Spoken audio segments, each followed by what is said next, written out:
All right, Voldemort, it is another week, and it's another week without the four major sports, but we still have NASCAR. Uh, but looks like we might or might not now have the four major sports come back because we've got some players and coaches and staff testing positive left and right all over the country right now.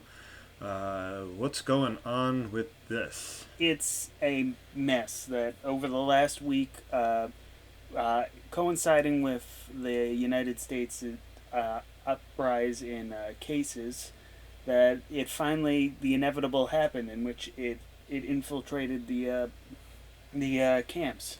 Uh, Baseball got hit the hardest. Over 40 players and coaches on several teams got hit. The Phillies had eight players and staff alone uh, caught up in Clearwater. The NHL had 11 players test positive for COVID-19. Right after we finished recording last week's episode, it was announced that the Cowboys and Texans had several players Mm-hmm. test positive. MLB has been the most public in what they've been doing after that. They announced that all training camps shut down immediately for a Mm-hmm. deep cleaning, and you are not allowed back in unless you can prove a test that shows that you're negative for the virus. And Yeah. other teams have gone further. The Yankees and Mets, for example, have flown back to New York and will conduct training in Yankee Stadium and Citi Field. And other teams have similarly followed suit. And that also, we'll get into this in a second. But after we finish this up, but that also delayed by a few days the vote on finalizing a potential return to play for baseball. Yes, which As has they not been going very Yeah, well. and we'll get to that. But they were supposed to Yes. vote on Sunday, and they took an extra day to review medical procedures. I will say this though, with the cases going up, and it that is never a good thing. Don't get me wrong about this. The case numbers have gone up. The lethality of it has not. Early reports from the first bunch of waves, and this could change in the next week as this virus has a tendency to do. But it the death rate has not increased at the same rate as it did at the beginning of the pandemic. And there have been a few reports out of Italy where the virus second hit the hardest after China, and uh, that the current strain that's going around has mutated into a less lethal version, trading lethality for more infectivity. So, is it as bad? Is it only as bad as the common cold yet? Not quite. Should we still get a vaccine before we reopen everything? Absolutely. But remember to put everything in perspective, that this thing is rapidly evolving. All the circumstances are changing. The rules are changing, and it's it's this is the ultimate challenge for the four major contact sports: baseball, football, hockey, and basketball, and to the lesser extent, the fifth one, soccer, have to deal with. What happens when it inevitably breaks into the clubhouse? Do you quarantine a player? If a team gets it, do you shut down that team? Do those games get thrown off the schedule? What happens? It's just a sobering reminder of the challenges that sports face as they try to return to play. Yeah, it's definitely not helping baseball's case because unlike what like we've talked about in the past, the NHL and the NBA, their seasons were wrapping up, so they had an incentive to sort of finish. Baseball just hasn't started, and with the CBA coming up, it just makes things a little bit more tense. But speaking of sort of intense, after a delay from yesterday, other than the MLBPA, NASCAR race was once again delayed because of rain. I don't know what the racing gods keep doing to keep messing with this, but It's NASCAR called race, they want water and water. yeah, I don't know, but it was delayed and then it got delayed again a little bit today, as we're recording here on Monday the 22nd. and ooh boy, the end of this race. I mean, these guys they're at Talladega. It's like a 2.5 mile track or something like that. And when I saw the starting grid, most of the like top drivers were all starting in like the top 11, and I just texted my friend Tim, and I'm like, I don't even know who to pick. They're all stacked on top of each other. This is going to be a crazy race. And what a crazy race it was. I caught about the second half due to the delay because, work. And some of these guys just didn't take tires for like 50, 60 laps. It was scaring me. They were just getting gas and going. But then even some of these other guys, they were like basically without gas. I was listening to you as we were setting up recording that. Yeah, it was a crazy finish. It was crazy. I mean, Kevin Harvick came out of nowhere as he does and took the lead right before the car. Or he was in second place right as the caution pulled out, and then he got the jump start and was leading, and it went to the white flag, so it was going to be the last lap. And all of a sudden, you had cars going. I mean, doing it all race, 3 wide, 3 wide, 3 wide. Cars were sliding up and down from the outside of the track to the inside. They were moving all around, flip-flopping, getting all that cultural diffusion going on. Yeah. And, oh boy, Harvick went from 1st to 10th in a matter of like a couple of seconds because of all the bumping and craziness. There were like 3 separate wrecks on the last lap. The guy who finished in 3rd, Eric Almirola, ended up getting wrecked and finished the race backwards. Are you sure you weren't watching Cars? Because that sounds like Cars. Well, that's what I was thinking, because like I said, Kevin Harvick was only taking gas and he wasn't taking tires. I'm like, who is he, Lightning McQueen? Yeah. I was like, what am I watching here? Yeah. It was completely insane. Jimmy Johnson got unlucky again and got wiped out, which brought out the caution. But to bring the news, though, of this morning, though, news broke that apparently someone put Bubba Wallace, a black NASCAR driver, the only black full-time NASCAR driver, someone had found a noose in his garage where his car is, which is totally an unacceptable thing to do. It is inexcusable. I've talked with other people about this and who are familiar with NASCAR a little bit, and not that you want to say inside job, because this is like we said, terrible thing to do. But it's the pandemic, and there are only so many people being allowed in. Yeah, so either it's someone in his pit crew that's just playing a really cruel joke that shouldn't even be called a joke, or he did it for attention. We don't know at this moment. He got his name painted on the grass for the race. They all pushed his car. They had like a parade, not doing 6 feet apart, which is why this virus is spreading. Although most of them are in fire suits, so I guess it's a little bit more okay. But it's just an unacceptable thing to do. Yeah. And you mentioned that the two of the possibilities, it could have also been one of the other drivers. This morning, his mother called into the Joe Madison show on Sirius XM, and Desiree Wallace said, quote, "This is not his first incident. If he gets into it with another driver, they're quick to bring out the N-word." And they also said there were video cameras, but there were not cameras where the noose was hung. So it's easy to find it. If there's no cameras where the noose is hung, just go to the next cameras. There and are just only see who's so many walking in and out. Yeah, there's only a handful of people who it could possibly be. Yeah, and NASCAR has come out very strong on this. They said to the effect of, whoever is found guilty of this will be banned from the sport. Yeah, they're gone. Yeah, there is absolutely no place for this talk. Yeah, no. I had messaged you earlier this morning when I saw that the news broke for this, that I sort of wanted to tie it into a book I had read for my Irish history class at college. the burning of Bridget Cleary, based on sort of the real life story. A man, Michael Cleary, had killed his supposed wife, Bridget, because he claimed that she was kidnapped by fairies, and the person he killed was a changeling that took his place. If you know what the mythology of fairies and changelings are. You read maybe 2 books a year, and this is one of the ones that you read. Oh, I didn't read it. I just listened to it in class, and I did very well on the essay and the test. For once.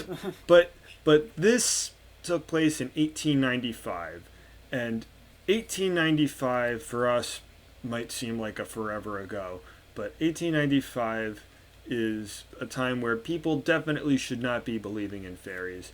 And 2020, to sort of tie it in, is a time where we really shouldn't be believing in racism anymore. No. This is completely ridiculous, out of control.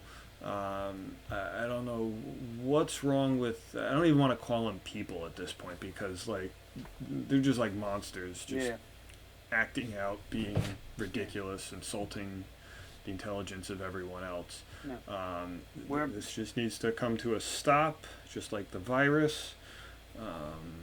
We're approaching the 50th anniversary of many of Martin Luther King Jr.'s momentous moments, marches, speeches, and unfortunately also in 8 years his assassination. In 7-8 years. And you want to tell us that we have not moved any further than the accomplishments that he has done, which are tremendous, but... He's not without his faults, but... As everyone is, of course. Yeah. But this is just... Yeah, but to say we haven't moved... That we've moved forward but haven't at the same time from that is disgraceful. Yeah. And we can do better. Speaking of doing better... And pivoting to a topic we alluded at the beginning of the show. Yes. How good is it to finally be on the leading edge of breaking news for once? That it actually happens on a Monday where we're recording and not on a Wednesday after our episode is already out. Right. So that means I gotta get my butt and edit this fast tonight so it's out for tomorrow morning. Yeah, none of my, I'll just do it on Tuesday night because I forgot to do it Monday night. No, this is important because this is baseball and the culmination of several weeks, months if you want to call it, of negotiation back and forth between the Players Association and the league to come to some sort of agreement to amend the 2020 season and present a proposal that helps both the players and the union. And it culminated today in a 60-game proposal. Among the things that were in this proposal, there was the plan for a 16-team playoff, which is crazy, and a universal DH for the National League and American League. These would be both for 2020 and 2021. However, if 50 games or fewer were played, these would not be implemented for the 2021 season. Additionally, other measures include health and safety efforts, as you would expect, salary guarantees in the event that the postseason is canceled, and one that I really cringed on, which is advertisements on the jerseys themselves. Ugh, but no, they already put the stupid logo on the Yankee uniform. I don't want any soccer stuff going on here. But we're not going to talk about that because the players voted it down. The vote 33-5. 30 player representatives with 8 members subcommittee. I mean, there are 5 votes for it. I mean, the players have been, on Twitter? They've been doing, hashtag where and when? Yeah, just tell us where clearly they just don't want to play at this point. I mean, I know it's still a back and forth. They want the money. They want more games so they can earn more money. The owners have finally allowed for full prorated salaries without a tax bracket on the prorated salaries like they first did.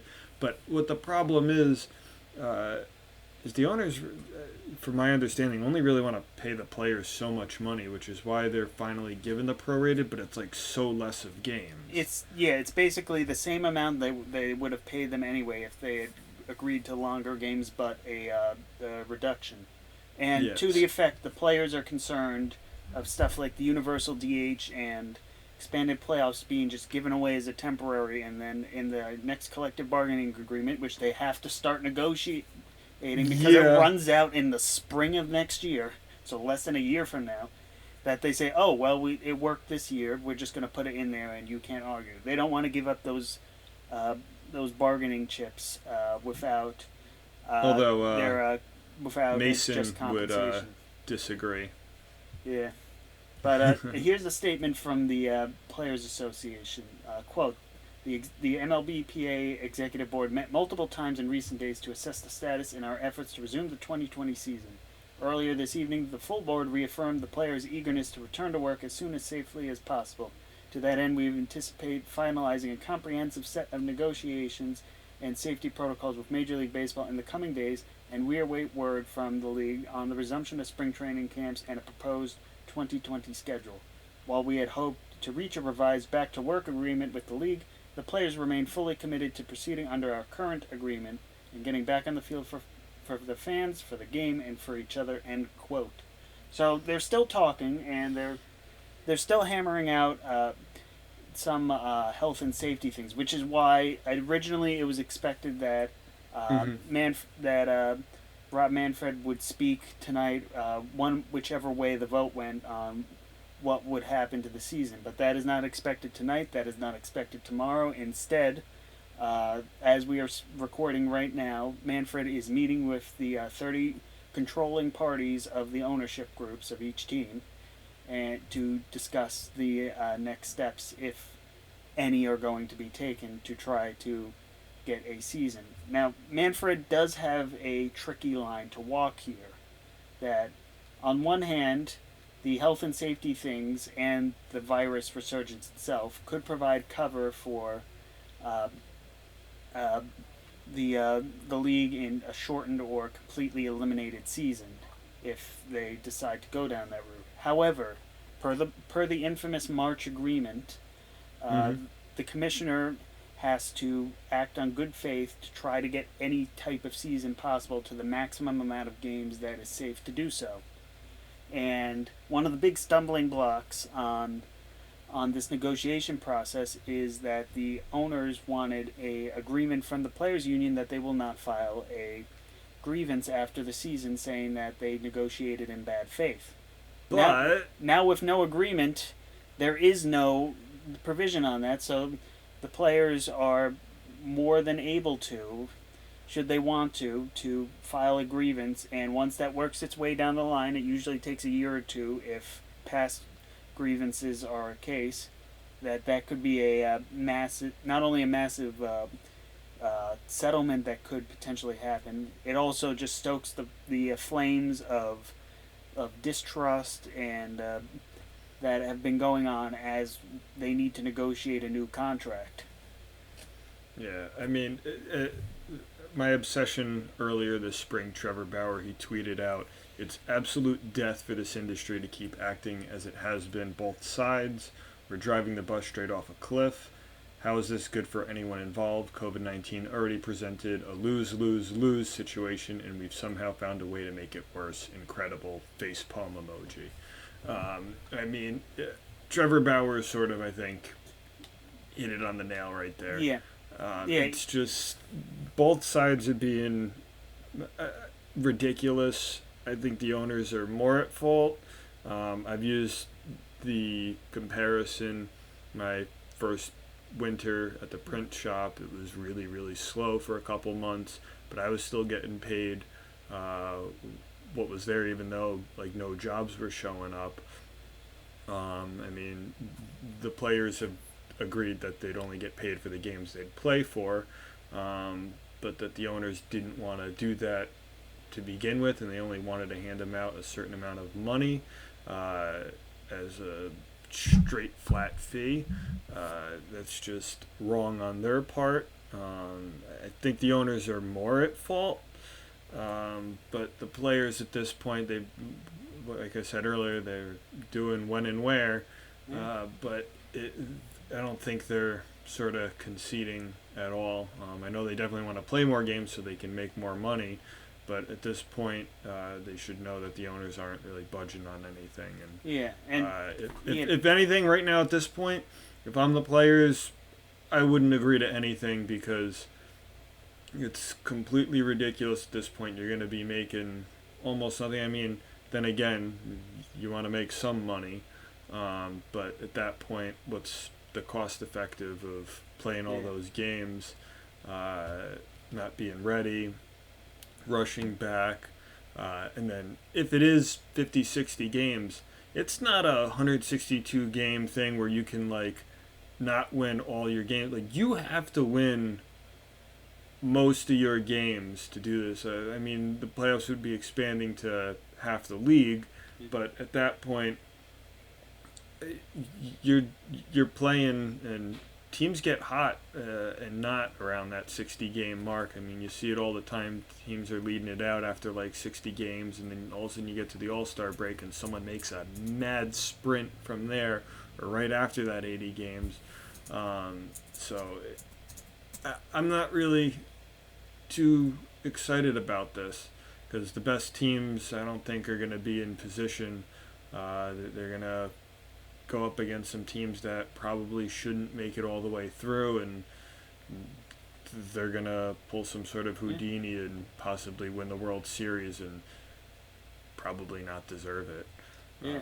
I don't know. Yeah, I mean, we don't have to go that far to remember 1981, the weirdest season where the playoffs were determined by who had the best record in the first half and who had the best record in the second half. That the St. Louis Cardinals came second in both and had a just as the best winning percentage in the National League combined, but they didn't make the playoffs. And the Orioles, same way. They came second in the first half, but fell to fourth in the second half, and had a better record than the Yankees, who did make the playoffs and went to the World. No, they didn't go to the World Series that year, did they?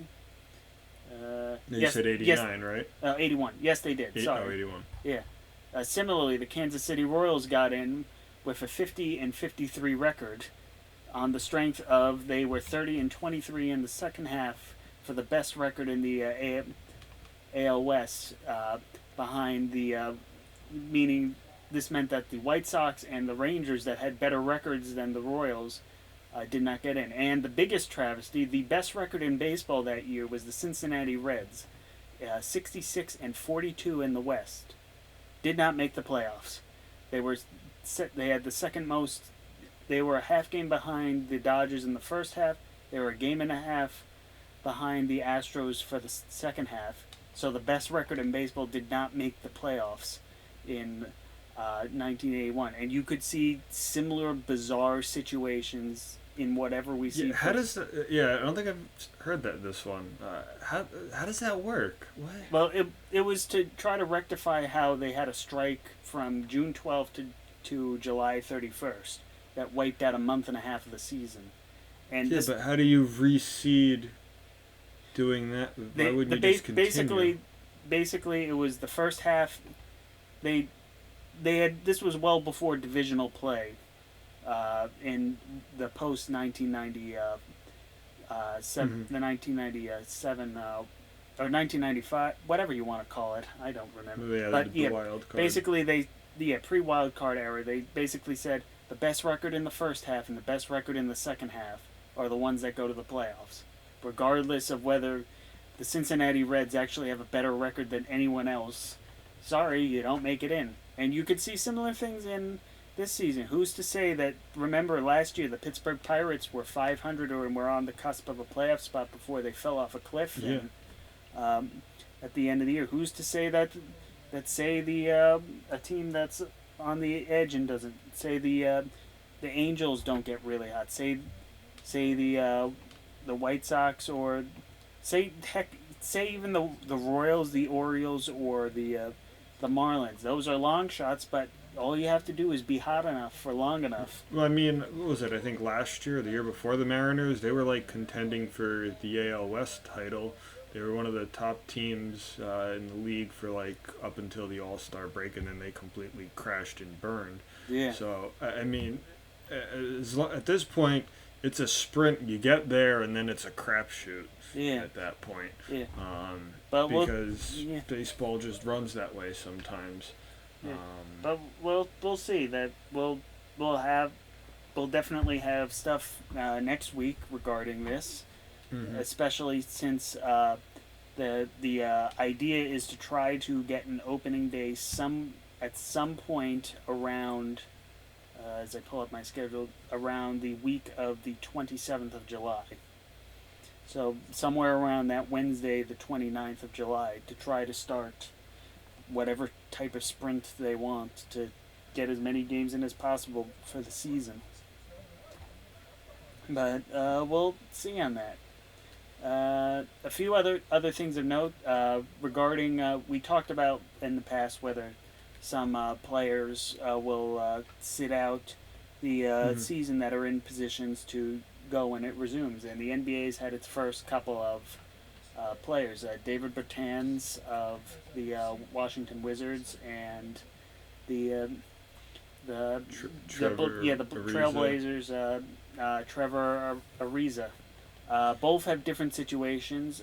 Bertans has suffered a pair of ACL injuries in the past and is entering free agency on the heels of a career season. Plus, the Wizards are a long shot to get into the play-in. They need to gain 2 games on Orlando or Brooklyn during the 8 regular season games. Yeah, which when you're playing that bad of basketball to begin with, it's highly unlikely. Yeah. Ariza is a more interesting situation. His reason is that he is involved in a custody battle with his 12-year-old son, and there's a court-ordered 1-month visitation period that overlaps with the NBA's time in Orlando. Additionally, the Trailblazers are much closer to playoff spot than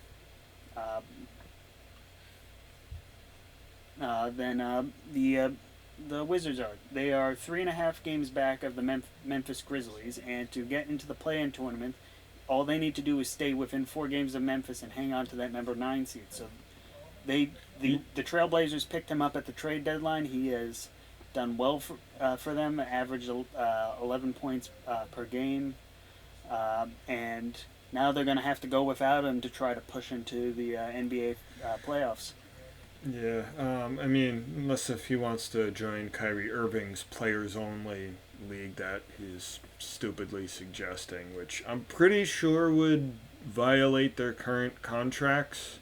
Unless if I guess you're a free agent at the end of the year, then I guess you could do whatever you want. But yeah, basketball, they're still figuring stuff out with how they're going to go. I think they said if you continue to win in the playoffs, you'll be like relocated to a different hotel, I guess. I guess that way, so there's less germs. Or maybe they're just upgrading you. You start off in the worst of the Disney hotels. Yeah, you start off in the All-Star Resort, and then you move up until you get to the Grand Floridian Resort and Spa. Yeah. And if you're lucky, you go into Four Seasons, the Millionaire Resort over there. Yeah, is that the one where it's like the best of the best? There's only like 20 people or something invited to be there. That's something like that. That's what Finals MVP gets this year. It's not just a trip to Disney. You're in the get a house in inner Disney. circle. Yeah.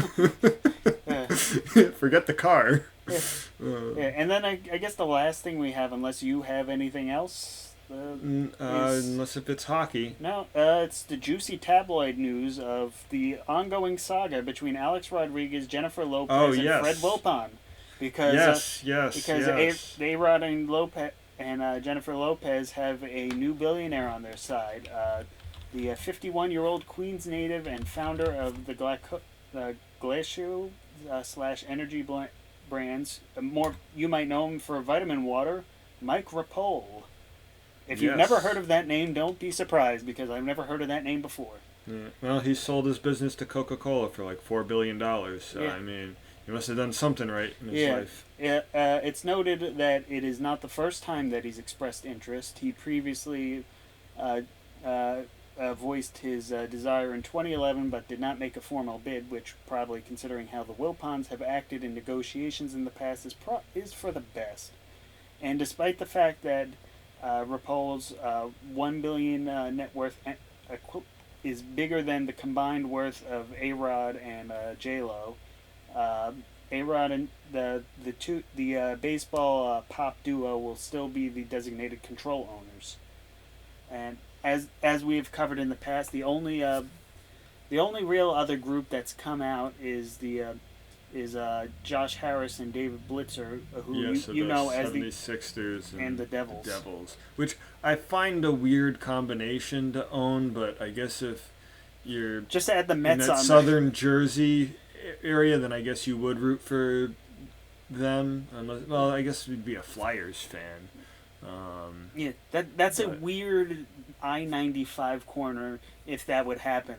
The 76ers, the Devils, and the Mets. Who would have thought yeah, that would be a group group that could happen? yeah, And and I that's don't got to be a southern Jersey thing. yeah, and it's stated that as Wilpon have publicly stated that their starting price is $2.6 billion, but that was before the pandemic. So the two sides you could go on is that one, they could wait out until it comes back, or two, and this seems to be where the most smoke is on this, is that the Wilpons are trying to cut their losses as much as they already have, so that Yeah, they're they're not going to probably earn anything this season. yeah, so they'll likely undersell.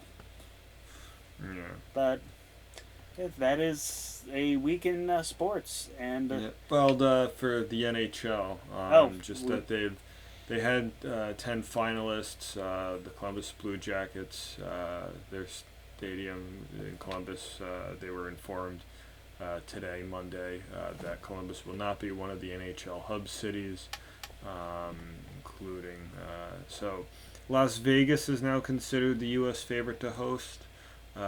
Unless two Canadian cities are selected, and they said that Canada's federal government last week said it would allow the league to quarantine internally, making Toronto, Vancouver, and Edmonton realistic possibilities, if not the front runners, according to the Associated Press. now that's all dependent on whether the United Yes. States-Canadian border is reopened to travel, correct? Yes, and also, like we've talked in the past, players who are coming from overseas still need to quarantine 2 weeks anyway. So this is getting a little bit crazy right now. I mean, they gotta start coming over now, and then they also, and more importantly, people whose visas are expiring have to come back like now so the teams can deal with it, because they've got 8 days now to get new ones or an extension. Yeah, don't be like baseball and put this off. Deal with it now. Yeah, because you don't want to really get in trouble that way. Although, who wants to really mess with a hockey player? Yeah, no, those guys are tough. They're the toughest guys out there. You lose all your teeth and break a leg, and you're still there scoring the game-winning goal at the end of the game. Yeah, but I do know from watching Canadian Twitch streamers that Canada has really gone to the last minute every time they've renewed the travel ban to the U.S. That it's always been like the last week before it was set to be reopened. So that's probably going to be the first and foremost thing that needs to do if the multi-city plan includes a combination of both Canadian and U.S. cities, or even U.S. cities for that matter, considering how many U.S.-born hockey players there are. But it's a situation, and hopefully next week we'll have some clarity on this and other issues like baseball. Yep. And whether Florida is going to remain open, because like we saw Friday with Tampa Bay Lightning getting all those outbreaks, and then Florida reaching that 3,800 new cases for that one-day state record. So we'll have to see how that goes and how that affects possibly the NBA too, and whether of who course gets baseball. their Disney mansion. Yeah, you got to get the house with the mouse. Yeah. So stay tuned for that next reality series. Yep. So you want a Disney mansion? Yep. And Right. followed up by reruns of Do You Want an MLB Season? Stay tuned. Yeah. We're gonna have to. Maybe that'll be on HBO Max.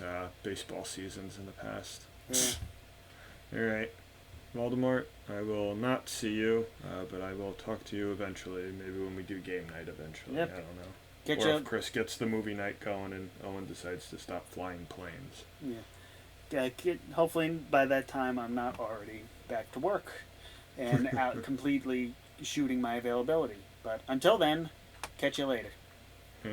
Wash those hands. And wear your masks.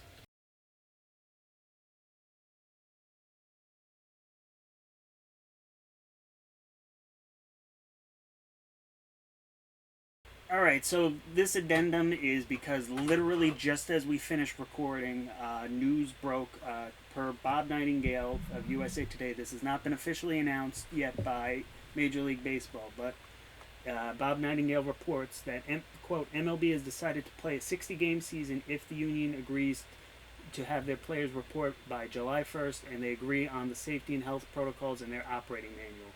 MLB wants a decision by 5 p.m. tomorrow. He continues, spring training would start on July 1st.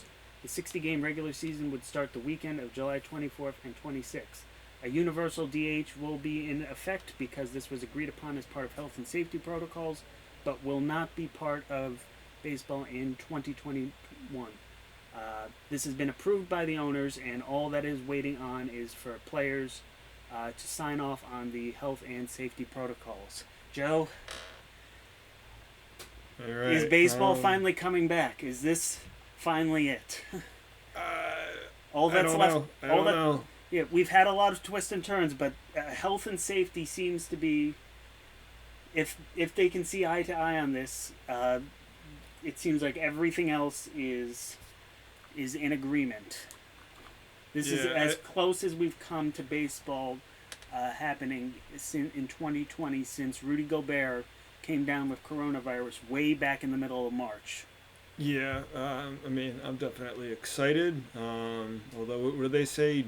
July 1st to get things back spring started? training would start July 1st, so that would give... So that's in a week? Yeah, that would give 8 days to begin reporting to spring training, or summer training, I guess, if you want to call it this. Yeah, and then a start of July 29th. Yeah, July 24th to the 26th, so that would be... Do we get, like, spring that would be training that games?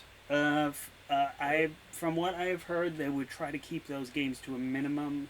The talk has been mostly internal camps, interleague squads, all that type. So we might see a mix of major leaguers and AAA and AA players, kind of akin to what you would expect spring training was in the pre-airline back when they played in Hawaii and Cuba and New Mexico and Arizona and everywhere around it was not centralized. Yeah, so I guess this is... I mean, what's really the difference, though, that the owners... I guess the owners had an official vote then? Not just proposing? Yeah, as we reported in the previous part, while we were recording, Manfred was meeting with all 30 control groups on what they would do, and I guess what they have agreed is to just say 60 games, we'll play with the DH, and just sign off on health and safety procedures. So we'll definitely have a lot more to talk about next week as things form and take shape, and we get official information other than there's possibly going to be a 60-game season. The players just have to hold true to their when and where. Yeah, and also make sure all the health and safety stuff is agreed upon. Yeah. But it's they know their when. I guess they just got to find out the where, unless if that's been established but not released and to the us how. yet. Yeah. How safe is it going to be? How are they going to do it? But regardless of whether there's an agreement or not, we'll probably wait until next Monday, I would say, just because we covered this breaking just as recording.